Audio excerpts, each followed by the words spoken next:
Here's more wrestling news for August 8th, 2021.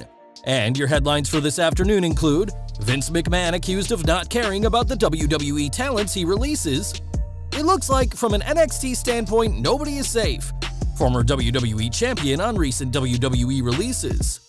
Chris Jericho on if he'll do another Deathmatch. Brock Lesnar gets bad rap for being too rough with opponents. Kurt Angle on Olympian Gable Steveson, Vince McMahon is drooling right now. I'm a Vince guy. Former WWE superstar will reject AEW offer due to his loyalty to WWE. That spot needs to happen. Released superstar gives backstage details about brutal bump that Randy Orton gave him. Jinder Mahal offers advice to recently released WWE superstars, and more.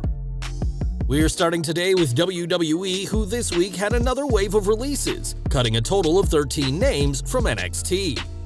Of course, all releases eventually come down to Vince McMahon, who could stop any release if he wanted to, and so far, a total 52 superstars have gotten released in 2021 alone. That statistic has unsurprisingly angered both fans and those in the business alike, and while speaking on Smack Talk, Dutch Mantel, aka Zeb Coulter, said that McMahon doesn't care about the talent he releases. He explained, "Vince, he just cares at the end of the day what the bottom line says because he's been in this business for 50 years.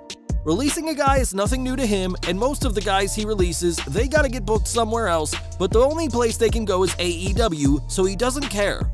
If he made more money than he's ever made in a quarter during this pandemic, do you think he's worried about anything? And he's dumping his stocks, so they're getting ready for something. I don't know exactly what it is." It's been reported that these mass releases are set to become a regular thing, with another expected in 2021 by the end of the year, and time will tell who the chairman of the board ultimately cuts next. Dirty Dutch Mantel isn't the only person talking about these releases, as Mark Henry has had plenty to say on his radio show. On Busted Open Radio, the WWE Hall of Famer and AEW correspondent said that he giggled after reading about the latest cuts, but that he shouldn't have, and that these releases have shown no one is safe. Henry encouraged superstars to maybe focus on job security rather than work for a company that could cut you at a moment's notice, and added that superstars should at least consider a preemptive strike and not resign. Ultimately, this depends on the superstar, but after the latest wave of cuts, as well as top names like Bray Wyatt and Braun Strowman being released, it's easy to see why Henry believes nobody is safe on WWE's roster. AEW news next, as Chris Jericho survived his recent death match with Nick Gage in a match that utilized everything from light tubes and glass panes to pizza cutters, much to the chagrin of Domino's Pizza. 2 weeks removed from their encounter, this death match remains a hot topic of discussion, and speaking to Gary Cassidy of Inside the Ropes, Jericho called it the most watched death match of all time, as 1.2 million people tuned in for that week's Dynamite. When asked about possibly doing another death match, Jericho said he would if the story fits, but it's not something he'd want to be doing on a weekly basis. At 50 years old, Jericho's entry into deathmatch wrestling has come far later than other deathmatch wrestlers, and the former AEW World Champion isn't ruling out having one last match under this extreme stipulation.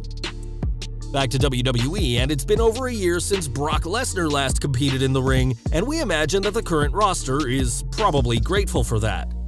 After all, Brock does have a reputation for being very physical in the ring, thanks in part to his legitimate MMA background.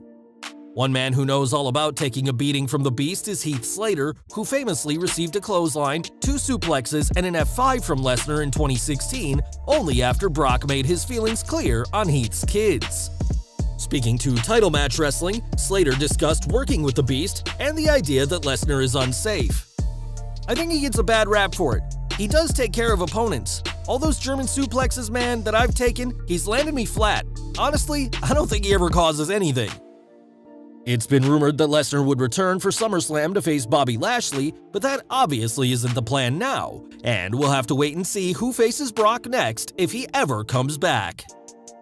We've got Olympics news now, as Gable Steveson captured gold in Tokyo for the US men's wrestling team in a stroke of very good news for WWE.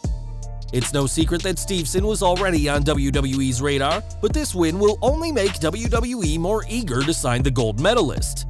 Speaking to App.com, WWE's first, and so far only, Olympic gold medalist gave his insight into the situation, saying, I was thinking Vince McMahon is drooling right now. I think Steveson's gonna continue to wrestle amateur for another 4 years, probably win another gold medal. Then I think eventually end up in the pro wrestling business or UFC or Bellator MMA. Steveson is only 21 years old and has already accomplished one of the biggest achievements of his life. And if Angle is correct, it may just be a matter of time before he holds WWE gold too. Now from 2007 to 2016, Alex Riley worked for WWE, competing first in FCW before his call-up as part of the second season of the original NXT in 2010. Perhaps best remembered as a commentator, Riley sat down with Unscripted's Dr. Chris Featherstone this week to discuss his wrestling career, and don't expect him in AEW. When asked about joining the All Elite brand, possibly as a commentator, Riley said he'd politely turn them down out of loyalty to WWE. He said, "If I need to or if they want me there, I'm WWE through and through. That's where I need to go with that. I've said that before, I'm a Vince guy. I'm a Vince guy and I stay loyal. So if I ever return, if and when I ever return, I will stay loyal to the man that built me. With all due respect, absolutely not. With all respect to anybody in that business, I would not accept that because I'm on a different path right now, and I want to remain on that path.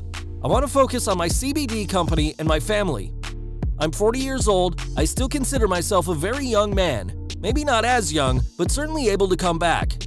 Dusty Rhodes created me inside out, genius. I love Cody and I love that family, but I stay true to my word always. And I'm a WWE loyalist, loyal character, loyal whatever it is."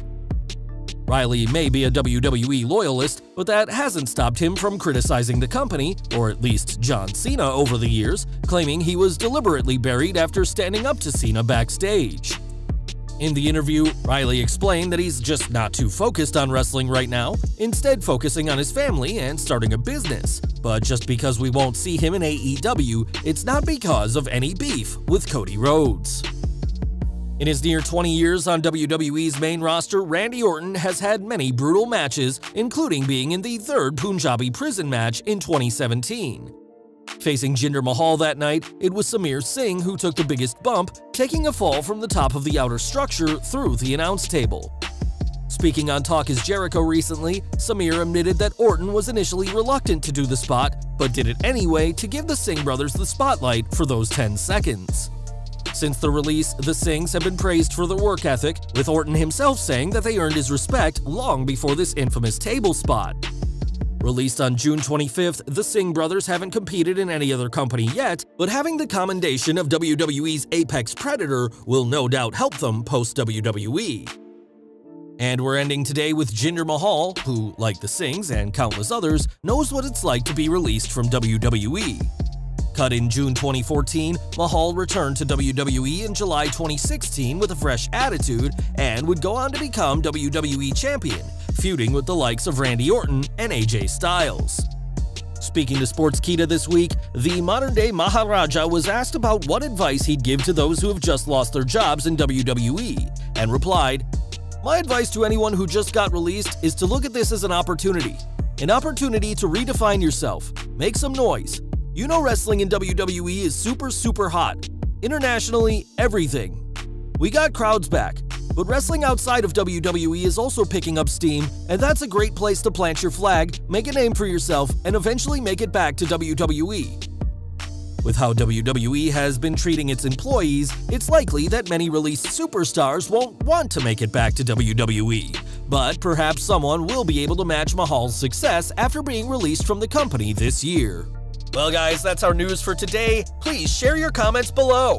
Also hit the like button, subscribe to our channel, and hit the bell icon to receive all notifications. And as always, thanks for watching.